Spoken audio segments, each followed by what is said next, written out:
ॐ कस्तूरीतिलकं ललाटपटले वक्षस्थले कौस्तुभम् नासाग्रे वरमौक्तिकं करतले वेणुकरे कङ्कणम्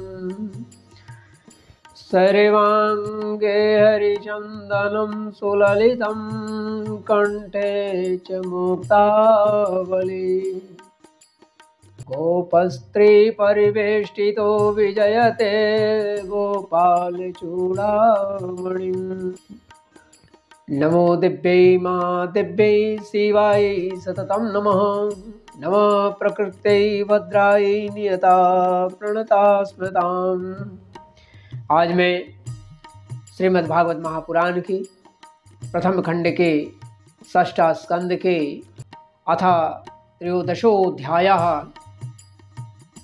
13वां अध्याय का पाठ हिंदी में आरंभ कर रहा हूँ, जिसका विषय है इंद्र पर ब्रह्महत्या का आक्रमण।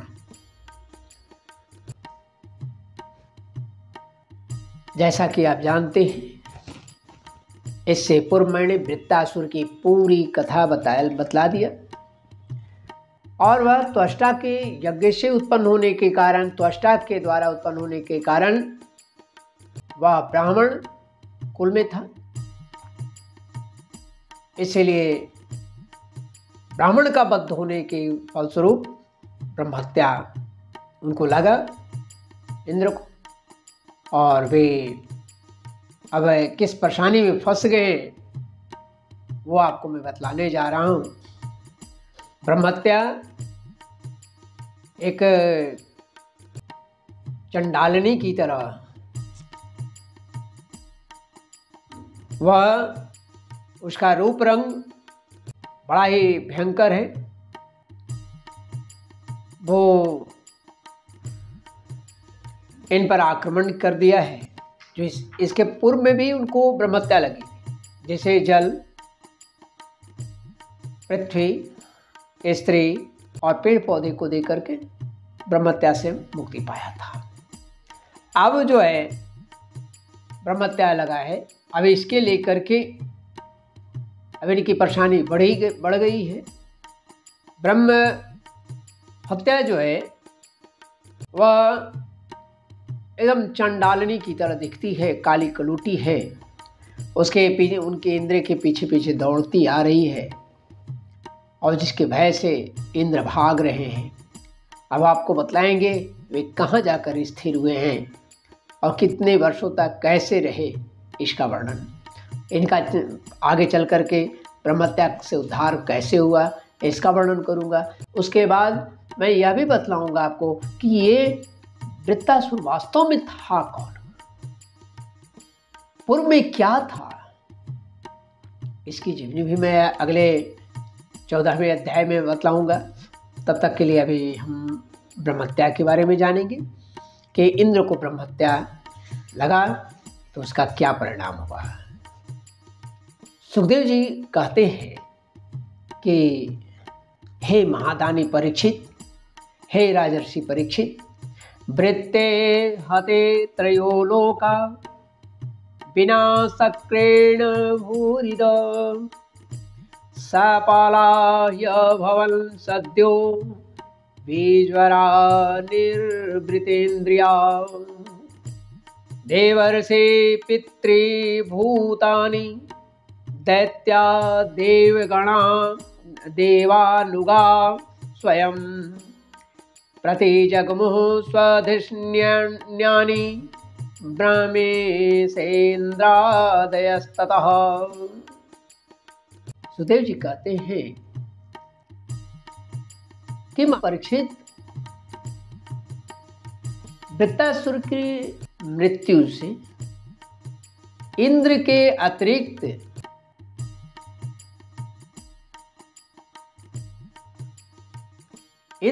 अतिरिक्त तीनों लोक और लोकपाल, इंद्र को छोड़ करके तीनों लोक और तीनों लोकपाल जो थे वे तत्क्षण प्रसन्न हो गए, खुश हो रहे थे।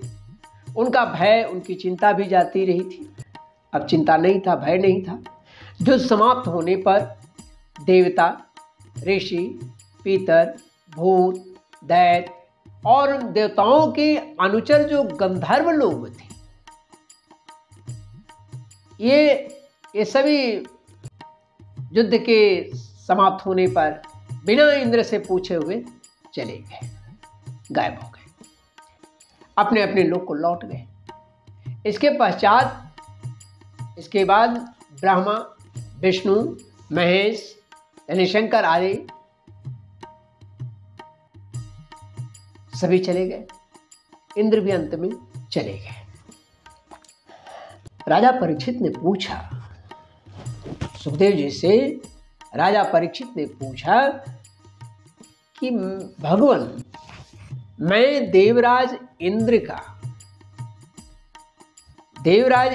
की अप्रसन्नता का कारण सुनना चाहता हूं। इतने बड़े आतताई राक्षस को उन्होंने बंध किया, फिर वे उदास क्यों हैं, अप्रसन्न क्यों थे? जब वृत्तासुर के वध से सभी देवता सुखी हो गए, मनुष्य, ऋषि आदि सभी सुखी हो गए, तब इंद्र को दुख क्यों हुआ? इंद्र का दुख का कारण क्या था? तब सुखदेव जी कहते हैं, हे परीक्षित, हे राजन, जब वृत्तासुर के पराक्रम से सभी देवता और ऋषि महर्षि जब अत्यंत भयभीत हो गए, तब उन लोगों ने उसके वध के लिए इंद्र से प्रार्थना किया, परंतु वे ब्रह्म हत्या के डर से वृत्तासुर से युद्ध करना नहीं चाहते थे, उसे मारना नहीं चाहते थे। लेकिन राजा थे, सभी का अन्य विनय के बाद तब उन्होंने अपना प्रश्न रखा कि भाई, अगर मैं वध तो कर दूंगा, लेकिन वह चूंकि ब्राह्मण है और उसकी ब्रह्म हत्या का पाप मुझे जो लगेगा उसका क्या होगा? उसका निदान का कोई उपाय होना चाहिए। तो इंद्र ने उन लोगों से कहा कि देवताओं और ऋषियों, मुझे विश्वरूप के वध से जो ब्रह्म हत्या लगी थी उसे तो मैं 4 लोगों में बांट दिया, जो कि मैं पहले बताया आपको। उसे जो है स्त्री, पृथ्वी, जल और वृक्ष बराबर भाग में बांट दिया। अब यदि मैं वृत्त का वध करता हूं तो उसकी हत्या से मेरा छुटकारा कैसे होगा? कौन कराएगा? उसका उपाय क्या है? तब सुखदेव जी कहते हैं कि देवराज, इंद्र की बात सुनकर ऋषियों ने कहा, ऋषयस्तदुपाकर्ण्य महेन्द्रमिदं ब्रुवन् याजमिष्याम भद्रं ते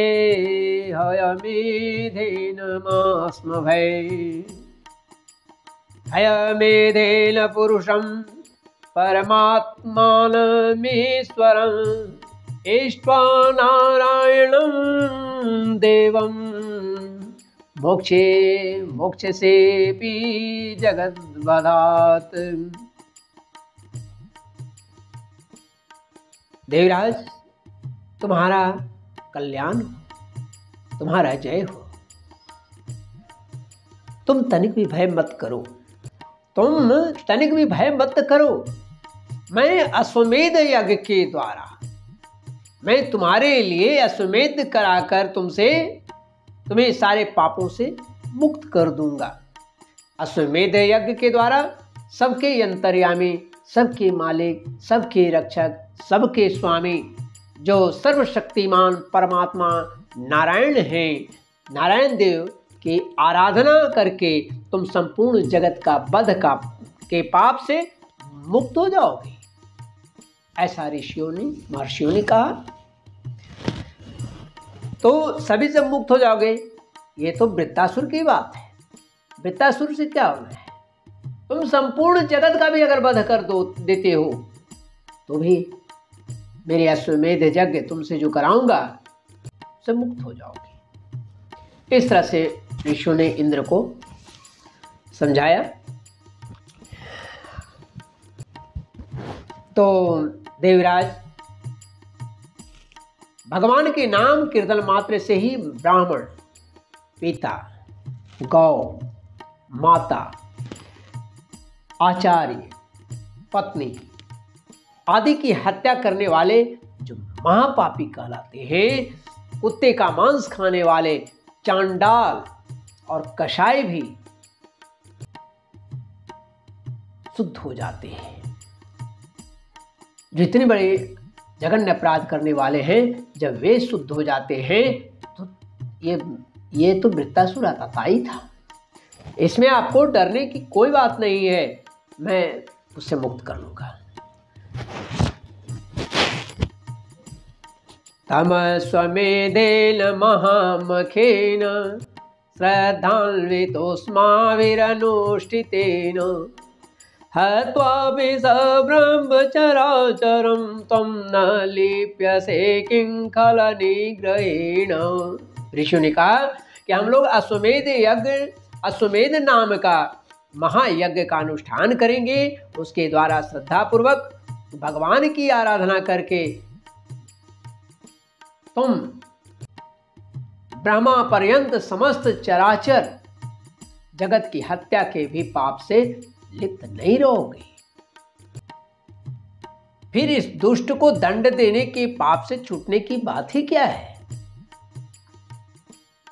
इस तरह से ऋषियों ने समझाया। सुखदेव जी कहते हैं कि परीक्षित, इस प्रकार ब्राह्मणों से प्रेरणा प्राप्त करके, ऋषि महर्षियों से ऐसी प्रेरणा प्राप्त करके देवराज इंद्र ने वृत्तासुर का वध किया था। अब उसके मारे जाने पर ब्रह्महत्या इंद्र के पास आई। उसके कारण इंद्र को बड़ा क्लेश शुरू हो गया।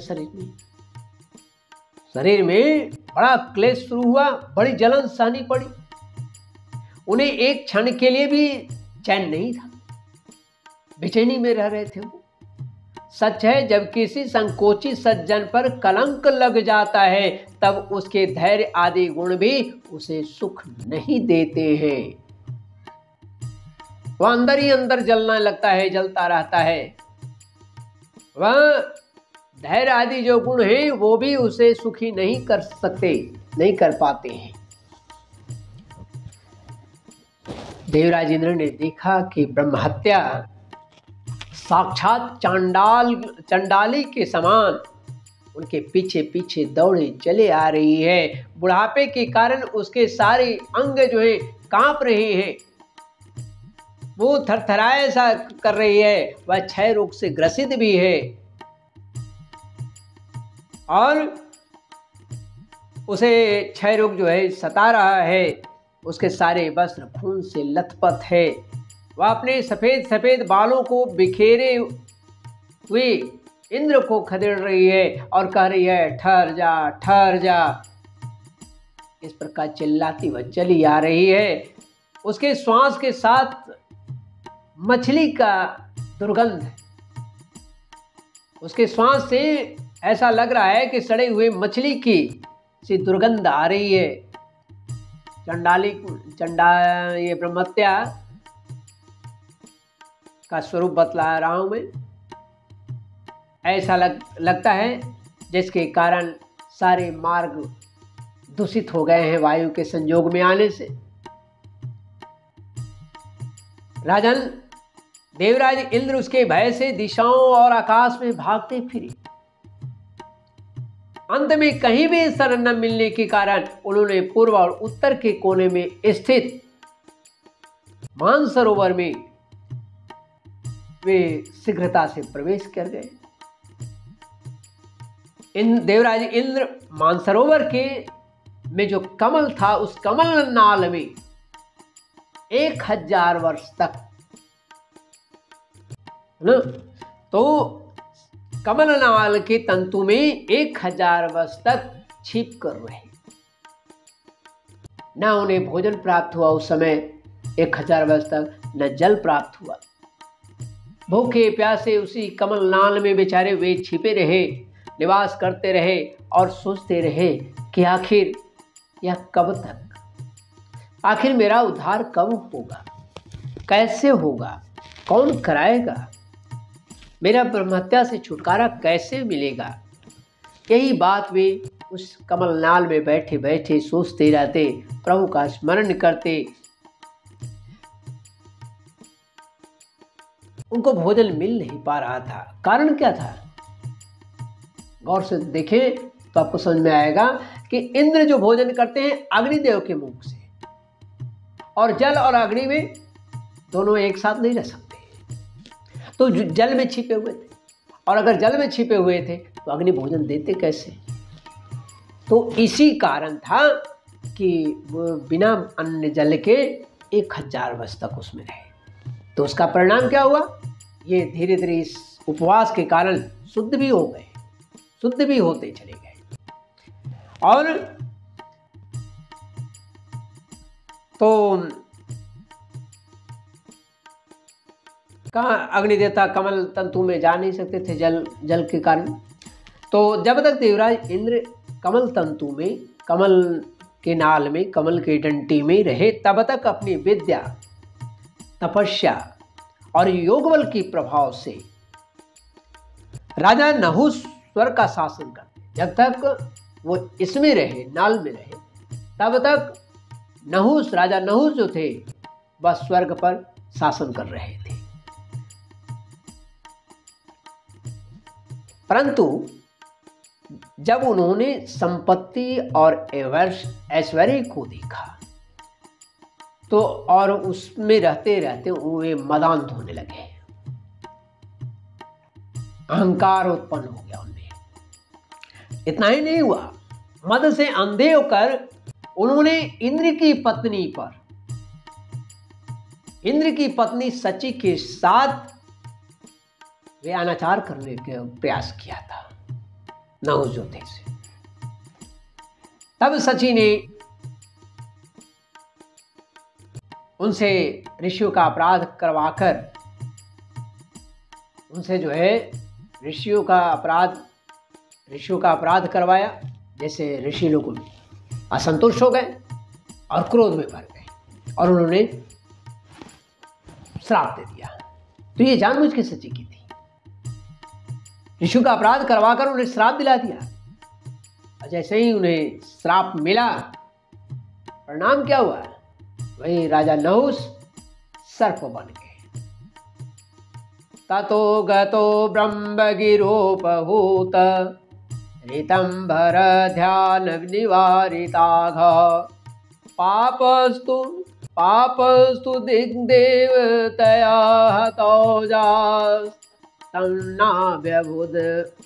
बुधवितं विष्णुपत्न्या। इधर जब तक कमलनाल में देवराज इंद्र रहे, जब सत्य के परम पोषक भगवान का ध्यान करने से इंद्र परम शुद्ध हो गए, इंद्र के पाप लगभग नष्ट प्राय हो चला, समाप्त होने वाला था, बहुत हल्का फुल्का रह गया। तब ब्राह्मणों के बुलवाने पर वे पुनः स्वर्ग लोक में गए। वहां कमल बल विहारिणी महालक्ष्मी, जो भगवान विष्णु की अर्धांगिनी भी हैं, परम प्रिया हैं, विष्णु पत्नी लक्ष्मी जी, इस बीच में इंद्र की रक्षा करती रही। और पूर्वोत्तर दिशा के अधिपति रुद्र ने पापों को पहले ही निस्तेज कर दिया था, जिससे वह इंद्र पर आक्रमण नहीं कर सका।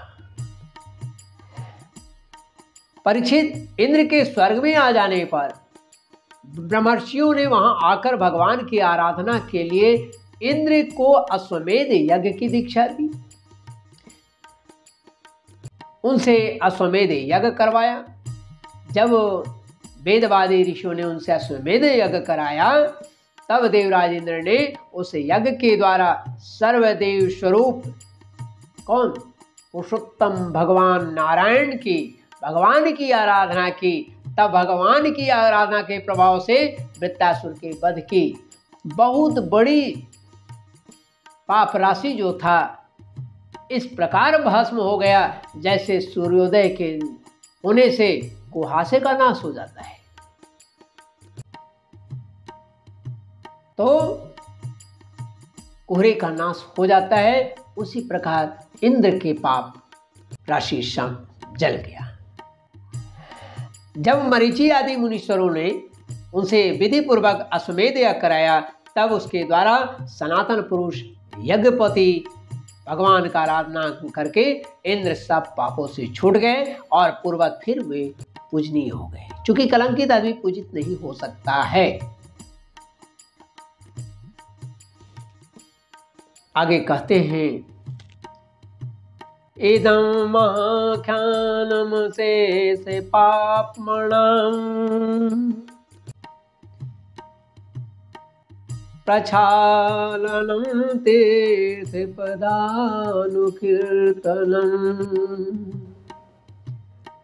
भक्त्युच्छ्रयं भक्तजनानुवर्णनम् महेन्द्रमोक्षं विजयं मरुत्वतः।